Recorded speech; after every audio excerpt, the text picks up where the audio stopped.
ರೋಗಿಗಳಿಗೆ ಮೀಸಲಿಡುವ ತಮ್ಮ ಅತ್ಯಮೂಲ್ಯವಾದ ಸಮಯವನ್ನು ಒಬ್ಬ ಮಾನವತಾವಾದಿ, ಸಮಾಜವಾದಿ, ಜಾತ್ಯತೀತ ರಾಜಕಾರಣಿಗಾಗಿ ತೆಗೆದಿಟ್ಟು ಶುಭ ಕೋರಲು ಬಂದ ಪ್ರಖ್ಯಾತ ಹೃದಯ ತಜ್ಞ ಡಾಕ್ಟರ್ ಶೇಖ್. ನಮಸ್ಕಾರ ವೀಕ್ಷಕರೇ, all India social media union ಐಸ್ಮು ಟಿವಿಗೆ ತಮಗೆಲ್ಲ ಸ್ವಾಗತ. ನಾನು ಗುರುರಾಜ್. ಧಾರವಾಡದ ದೀಪಕ್ ಚಿಂಚೋರೆ ಹುಟ್ಟುಹಬ್ಬದ ಅಂಗವಾಗಿ ಅವರ ಅಭಿಮಾನಿ ಬಳಗ ಹಮ್ಮಿಕೊಂಡಿದ್ದ ದೀಪಕ್ ಚಿಂಚೋರೆ ಅಭಿನಂದನಾ ಕಾರ್ಯಕ್ರಮದಲ್ಲಿ ಧಾರವಾಡದ ಫೇಮಸ್ ಕಾರ್ಡಿಯಾಲಜಿಸ್ಟ್ ಡಾಕ್ಟರ್ ಶೇಖ್ ಮಾತನಾಡಿದರು. ಈ ಸಂದರ್ಭದಲ್ಲಿ ದೀಪಕ್ ಚಿಂಚೋರೆ ಜನ್ಮದಿನ ನಿಮಿತ್ತ ಸಸಿಗಳಿಗೆ ನೀರುಣಿಸುವ ಮೂಲಕ ಅಭಿನಂದನಾ ಕಾರ್ಯಕ್ರಮಕ್ಕೆ ಚಾಲನೆ ನೀಡಲಾಯಿತು. ಈ ಸಂದರ್ಭದಲ್ಲಿ ಮಾತನಾಡಿದ ಪ್ರಸಿದ್ಧ ಹೃದಯ ತಜ್ಞ ಡಾಕ್ಟರ್ ಶೇಖ್ ಅವರು ದೀಪಕ್ ಚಿಂಚೋರೆ ಅವರ ಬಗ್ಗೆ ಏನು ಮಾತಾಡ್ತಾರೆ ನೋಡೋಣ, ಕೇಳೋಣ ಬನ್ರಿ.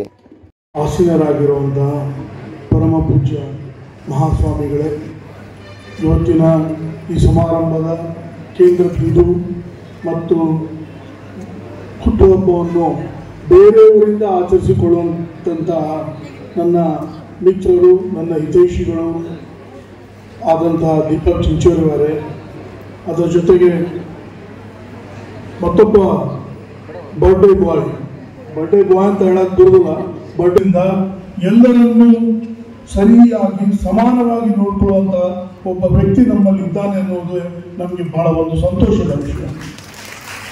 ಇವತ್ತು ನಾವೆಲ್ಲನೂ ನೋಡಿ ಎಲ್ಲವನ್ನು ಕೂಡ ನಾವು ಜಾತಿಯ ಆಧಾರದ ಮೇಲೆ, ಧರ್ಮದ ಆಧಾರದ ಮೇಲೆ, ಅವರ ವೈಯಕ್ತಿಕ ಸಂಪತ್ತಿನ ಆಧಾರದ ಮೇಲೆ ನಾವು ನೋಡ್ತೀವಿ. ಆದರೆ ದೀಪಕ್ ಚಿಂಚೋರೆ ಅವರ ಒಂದು ದೊಡ್ಡ ಗುಣ ಅಂದರೆ ಅವರೆಲ್ಲ ಈ ಎಲ್ಲವನ್ನು ಮಿತಿ ಮೀರಿ ಬೆಳೆದಂಥ ಒಬ್ಬ ವ್ಯಕ್ತಿ. ಬಹುಶಃ ಅವ್ರದ್ದು ರಾಜಕೀಯ ಒಂದು ವೃತ್ತಿ ಆಗಿರ್ಬೋದು, ಉದ್ಯಮ ಅವ್ರ ವೃತ್ತಿ ಆಗಿರ್ಬೋದು, ಆದರೆ ಅದಕ್ಕಿಂತ ಮಹತ್ವದ ವ್ಯಕ್ತಿತ್ವ ಅವರದಂದರೆ ಒಂದು ಮಾನವತಾವಾದಿ.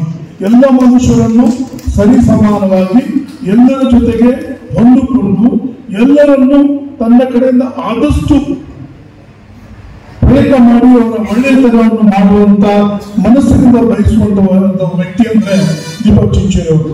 ಈಗ ಜಸ್ಟ್ ಅವ್ರ ಜೊತೆ ಮಾತಾಡ್ತಾ ಇರ್ಬೇಕಾದ್ರೆ ಈ ವಿಧಾನಸಭೆಯ ಸೋಲು ಗೆಲುವಿನ ಒಂದು ವಿಷಯ ಬಂದಾಗ ಅವರು ಒಂದು ಬಾಯಿಗೆ ಒಂದು ನಾನೇ ಹೇಳಿದೆ, ಸರ್ ಇಷ್ಟೆಲ್ಲ ಪ್ರಯತ್ನ ಮಾಡಿ ಇಷ್ಟೆಲ್ಲ ಕೋಟ್ಯಾಂತರ ರೂಪಾಯಿಯನ್ನು ಬೆಳೆದು ಕೂಡ ನಗ್ನಗ್ತಾ ಇದ್ದೀರಿ ಅಂತ ಹೇಳಿದ್ರು.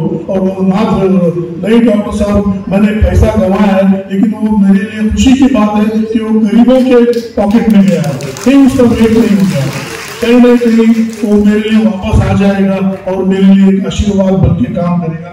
दीपक जी, आपने जो कहा है बिल्कुल ठीक कहा है, आपने बिल्कुल बेहतरीन कहा है. आप आशावादी हैं, आप दीपक के साथ हमेशा जलने वाले हैं. दीप ಏನಂದ್ರೆ ಯಾವಾಗಲೂ ಅದೊಂದು ಗಾದೆ ಮಾತಲ್ಲ, ದೀಪದ ಕೆಳಗಡೆ ಒಂದು ಅಂಧಕಾರ ಇರ್ತದಂತ. ದೀಪ ಉರಿಯೋದೆ ಬೇರೆಯವರಿಗೆ ಬೆಳಕನ್ನು ಕೊಡ್ಲಿಕ್ಕೆ ಹೊರತು ತನ್ನನ್ನು ತಾನು ಬೆಳಗಿಸಲಿಕ್ಕಲ್ಲ. ಅದು ಒಂದು ದೊಡ್ಡ ಉದಾಹರಣೆ ಅಂದ್ರೆ ದೀಪಕ್ ಅವರು.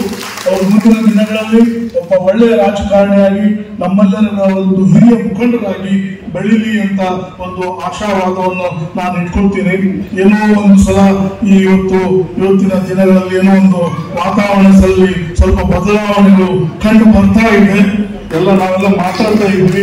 ಬಹುಶಃ ಈ ಬದಲಾವಣೆ ಮುಂದಿನ ದಿನಗಳಲ್ಲಿ ನಮಗೆಲ್ಲರಿಗೂ ಒಂದು ಶುಭ ವಾರ್ತೆಯನ್ನ ತರಲಿ.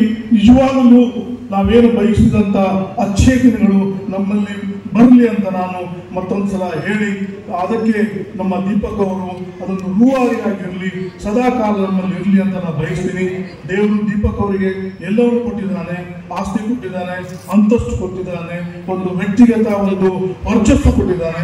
ಒಬ್ಬ ವೈದ್ಯನಾಗಿ ನಾನು ಬಯಸುವುದಂದ್ರೆ ದೀರ್ಘ ಆಯುಷ್ಯ ಭವ. ಇಷ್ಟು ಹೇಳಿ ನನ್ನ ಮಾತನ್ನು ನಿಲ್ಲಿಸ್ತೇನೆ. ಧನ್ಯವಾದಗಳು.